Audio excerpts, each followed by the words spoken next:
সুপ্রিয় শিক্ষার্থী বন্ধুরা, ব্যাকবোন স্কুলের পক্ষ থেকে তোমাদের সবাইকে স্বাগতম। আজকে আমরা সাধারণ জ্ঞানের একটি গুরুত্বপূর্ণ টপিক নিয়ে আলোচনা করব। সেই টপিকটি হলো ইস্ট ইন্ডিয়া কোম্পানির সময়ে সংঘটিত বিভিন্ন ধরনের বিদ্রোহ। তাহলে চলো শিক্ষার্থী বন্ধুরা, আজকে আমরা এই টপিক সম্পর্কে কিছু তথ্য জেনে আসি। এখন আমরা প্রথম যে বিদ্রোহ নিয়ে জানবো, সেই বিদ্রোহের নাম হচ্ছে ফকির সন্ন্যাসী আন্দোলন বা বিদ্রোহ। এই বিদ্রোহের সময়কাল আমরা যদি দেখি, তাহলে সেটি হলো 1760 থেকে 18 সাল পর্যন্ত। এবং এই যে 18 সাল পর্যন্ত এই আন্দোলনের নেতা ছিলেন ফকির মজনু শাহ। এবং এই ফকির মজনু শাহ, যদিও এটি আন্দোলন ছিল ব্রিটিশদের বিরুদ্ধে প্রথম আন্দোলন, মূলত ফকির বা সন্ন্যাসী যারা, তারাই এই ব্রিটিশদের বিরুদ্ধে আন্দোলন করেছিল। যেহেতু আমরা একজন নেতা পেলাম ফকির মজনু শাহ, ঠিক তেমন ভাবে এই সন্ন্যাসীদের ক্ষেত্রে নেতৃত্ব দিয়েছিল ভবানী পাঠক নামক আরেকজন সন্ন্যাসী। সো এটি ছিল ব্রিটিশদের বিরুদ্ধে প্রথম কোনো আন্দোলন। এরপরে আমরা যে আন্দোলন সম্পর্কে জানবো, সেটি হলো চাকমা বিদ্রোহ। অর্থাৎ যে চাকমা উপজাতি রয়েছে আমাদের পার্বত্য চট্টগ্রাম অঞ্চলে, তারাও কিন্তু ব্রিটিশদের বিরুদ্ধে আন্দোলনে গিয়েছিল, তারাও বিদ্রোহ করেছিল। সেই বিদ্রোহের সালটা হলো 1776 থেকে 1787 সাল পর্যন্ত। এবং এই আন্দোলনের, এই বিদ্রোহের নেতা ছিল জুম্মা খান, যিনি কিনা ছিলেন চাকমা রাজার একজন বিখ্যাত সেনাপতি। এই সময় চাকমাদের কাছ থেকে খুবই অযাচিতভাবে ব্রিটিশরা কর আদায় করতে চেয়েছিল, বা ট্যাক্স বা রাজস্ব আদায় করতে চেয়েছিল। এই কারণে চাকমারা বিদ্রোহ করে। এবং এই বিদ্রোহের আরেক নাম হচ্ছে কার্পাস বিদ্রোহ। যেহেতু এটা তুলাকে কেন্দ্র করে, তুলাকে ট্যাক্স হিসেবে গ্রহণ করতো, এই কারণে এই তুলার ইংরেজি নাম সেটা হলো কার্পাস। সো যেহেতু এই তুলাকে কেন্দ্র করে এই বিদ্রোহটা হয়েছিল, এই কারণে এটার নাম ছিল কার্পাস বিদ্রোহ। এরপরে জানবো আরেকটি বিদ্রোহ, সেটি হলো বাঁশের কেল্লা আন্দোলন। এই বাঁশের কেল্লা আমরা ছোটবেলায় পড়েছি, অর্থাৎ বাঁশ দিয়ে গড়ে ওঠা এক দুর্গ। এই বাঁশের কেল্লা আন্দোলনটা হয় 1831 সালে। এবং এই আন্দোলনের নেতা ছিল বিখ্যাত নেতা তিতুমির। তিতুমির সম্পর্কে আমরা যদি একটু দেখি, তাহলে কি পাই, সেটি হলো তিতুমির কিন্তু তার আসল নাম না, তার আসল নাম সৈয়দ মীর নিসার আলী। এই তিতুমিরের যখন ছোট ছিল, তার মুখে তেতো দেওয়া হয়েছিল বলে সেখান থেকে তার নাম হয়ে গেছিল তিতুমির। এবং পরবর্তীতে এই নামে সে বেশি পরিচিত, কিন্তু তার আসল নাম হচ্ছে সৈয়দ মীর নিসার আলী। এই তিতুমির কিনা যদিও মুখে তার তেতে থাকলেও, তার বুকে ছিল অনেক সাহস। এবং এই তিতুমির ইংরেজদের বিরুদ্ধে অস্ত্র ধারণ করা প্রথম বাঙালি, এবং তার সাথে সাথে দিয়ে শহীদ হন। এবং নারকেল বাড়িয়ায় ছিল এই বাঁশের কেল্লার অবস্থান, যে বাঁশের কেল্লা মূলত এই তিতুমিরের একটি দুর্গ, বাঁশ দিয়ে তৈরি করা। এবং সেই নারকেল বাড়িয়ায় অবস্থিত বাঁশের কেল্লা এটা ধ্বংস করে দেয় কর্নেল স্টুয়ার্টের নেতৃত্বে 1831 সালে। অর্থাৎ এই কর্নেল স্টুয়ার্ট, যে কিনা ব্রিটিশদের সেনাপতি ছিল, সে এই নারকেল বাড়িয়ার বাঁশের কেল্লাকে গুড়িয়ে দেয়, এবং তার সাথে সাথে তিতুমিরেরও অস্ত হয়। এখন আমরা যে আন্দোলন সম্পর্কে জানবো, সেটি হচ্ছে ফরাজি আন্দোলন। এই ফরাজি আন্দোলনটা উদ্ভব হয়েছে ফরজ শব্দ থেকে। ফরজ শব্দটা কিভাবে এলো, তার আগে আমরা জানতে হবে এর নেতা ছিল হাজী শরীয়তুল্লাহ। এই হাজী শরীয়তুল্লাহ মনে করতো যে, যেহেতু এখানে শাসন করে ব্রিটিশরা, যারা কিনা মুসলিম শাসক ছিল না, তাই জন্য এই শাসকদের বিরুদ্ধে আমাদের আন্দোলন করা ফরজ। এরই প্রেক্ষিতে হাজী শরীয়তুল্লাহ এই ফরাজি আন্দোলনের নেতৃত্ব দেয়। এবং বিশেষ তথ্য যদি আমরা দেখি এই আন্দোলনের, তাহলে পাই এই আন্দোলনের কেন্দ্রস্থল ছিল তৎকালীন বৃহত্তর ফরিদপুর অঞ্চল। এবং এই ফরিদপুর অঞ্চলে, বৃহত্তর ফরিদপুর অঞ্চলে এই ফরাজি আন্দোলন অনেক ডানাপালা মেলে ওঠে। এবং এই হাজী শরীয়তুল্লাহ মারা যাওয়ার পর তার ছেলে দুদু মিয়া এই আন্দোলনের নেতৃত্ব দেন। এবং যেহেতু তিনি নেতৃত্ব দেন, এবং তিনি এই ফরাজি আন্দোলনকে পরবর্তীতে রাজনৈতিক আন্দোলনের রূপ দেন, যেটা কিনা প্রথমে ছিল একটা ধর্মীয় আন্দোলন। এখানে বলে রাখা দরকার যে হাজী শরীয়তুল্লাহ একজন বিখ্যাত ব্যক্তি এই ফরাজি আন্দোলন সম্পর্কে, এবং তার আন্দোলনকে খুব ভালোভাবে মনে রাখার জন্য, স্মৃতিকুরু করার জন্য পরবর্তীতে তার নাম অনুসারে বাংলাদেশের একটি জেলার নাম হয়, সেই জেলার নাম হচ্ছে শরীয়তপুর।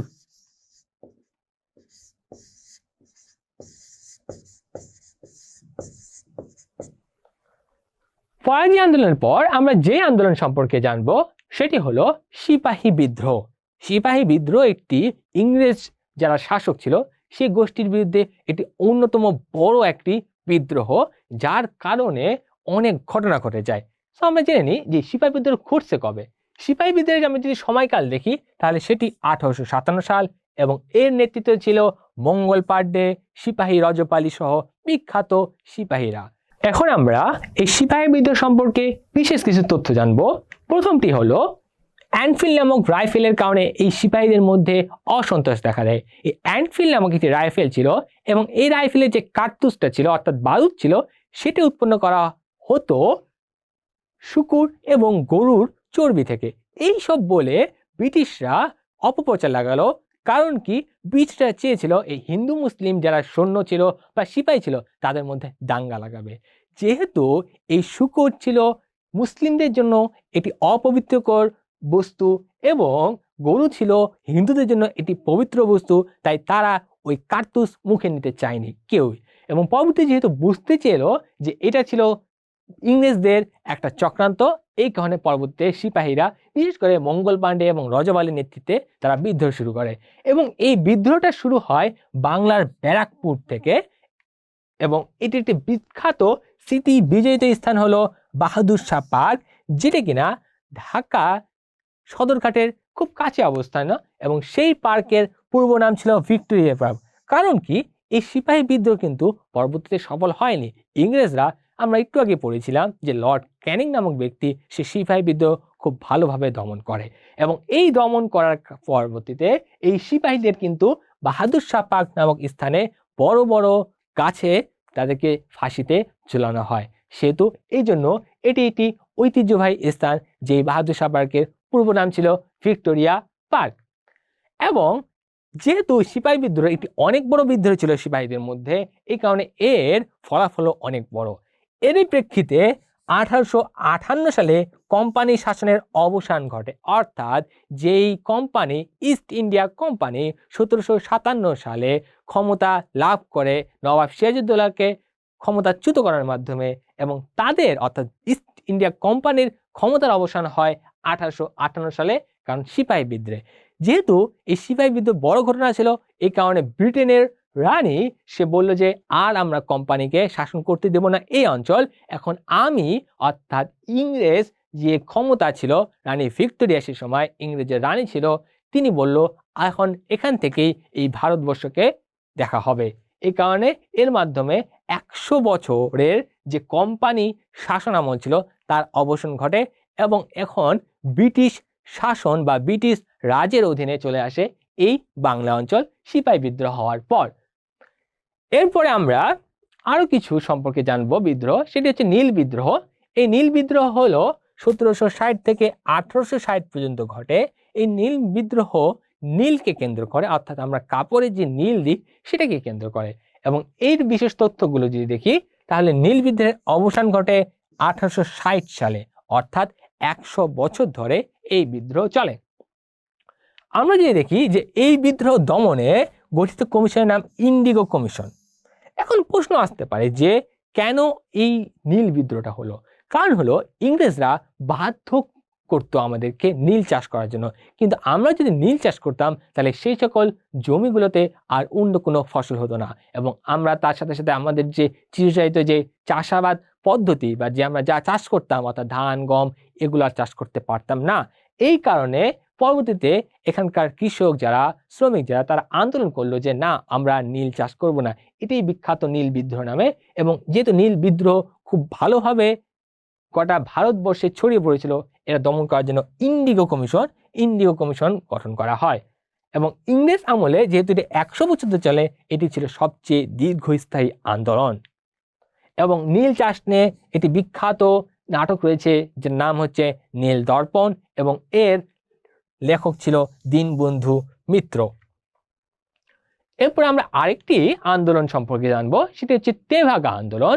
এই তেভাগা আন্দোলনের নেতা ছিল ইলা মিত্র নামক একজন মহিলা, এবং এই তেভাগা আন্দোলন বাংলার 19টি জেলায় কৃষকদের দ্বারা সংগঠিত একটি আন্দোলন ছিল। শিক্ষার্থী বন্ধুরা, আমরা এতক্ষণ জানলাম ইস্ট ইন্ডিয়া কোম্পানির শাসন আমলে এই বাংলায় বিশেষ করে পুরো উপমহাদেশে কিরকম বিদ্রোহ হয়েছে। এখন আমরা জানবো এই বিদ্রোহ সম্পর্কে বিগত সালে কেমন প্রশ্ন এসেছে। আমরা যদি প্রথম প্রশ্নটি দেখি, ভারতে ইস্ট ইন্ডিয়া কোম্পানির শাসনের অবসান ঘটে কবে? অপশন 1858, 1905 সাল, নাকি 1911 সাল, নাকি 1947 সাল। ইস্ট ইন্ডিয়া কোম্পানি 1757 সালে এই উপমহাদেশে তাদের শাসন কায়েম শুরু করে এবং এর অবসান ঘটে 1858 সালে। ঠিক তার 1 বছর আগে অর্থাৎ 1857 সালে যখন সিপাহী বিদ্রোহ হলো, এর প্রেক্ষিতে ব্রিটেনের রানী সে পুরো ক্ষমতাটি নিজের হাতে বা রাজতন্ত্রের হাতে নিয়ে নিল। এরই প্রেক্ষিতে 1858 সালে যে ইস্ট ইন্ডিয়া কোম্পানি শাসন করছিল এই উপমহাদেশটি, এর পরে শাসন করা শুরু করলো ব্রিটিশ রাজ পরিবার বা ব্রিটেনের রানী। চলো শিক্ষার্থী বন্ধুরা, আমরা আরেকটি বিগত সালের প্রশ্ন দেখি। নীল বিদ্রোহ দমনে গঠিত কমিশনের নাম কি? অপশন যদি দেখি, yellow commission, red commission, Indigo commission, নাকি পার্পল কমিশন। অর্থাৎ 1860 সালে যে নীল বিদ্রোহের অবসান ঘটে, সেই নীল বিদ্রোহ অবসানের জন্য কোন কমিশন গুরুত্বপূর্ণ ভূমিকা রাখে? আশা করি এটার উত্তর দিতে পেরেছ। সেটি হলো ইন্ডিগো কমিশন। যে ইন্ডিগো কমিশন পরবর্তীতে নীল বিদ্রোহ দমন, যেই বিদ্রোহ কিনা সবচেয়ে দীর্ঘস্থায়ী বিদ্রোহ ছিল ব্রিটিশদের বিরুদ্ধে, সেই 1760 থেকে 1860 সাল পর্যন্ত, অর্থাৎ দীর্ঘ 100 বছর এই বিদ্রোহটা চলেছিল।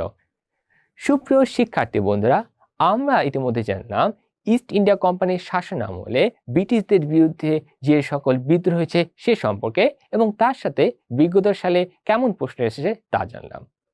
আশা করি তোমরা এই সকল বিষয়ে বাসায় আরো প্র্যাকটিস করার মাধ্যমে দক্ষ হয়ে উঠবে। পরবর্তী লেকচার দেখার আমন্ত্রণ জানিয়ে আজ এখানেই শেষ করছি। সবাইকে ধন্যবাদ।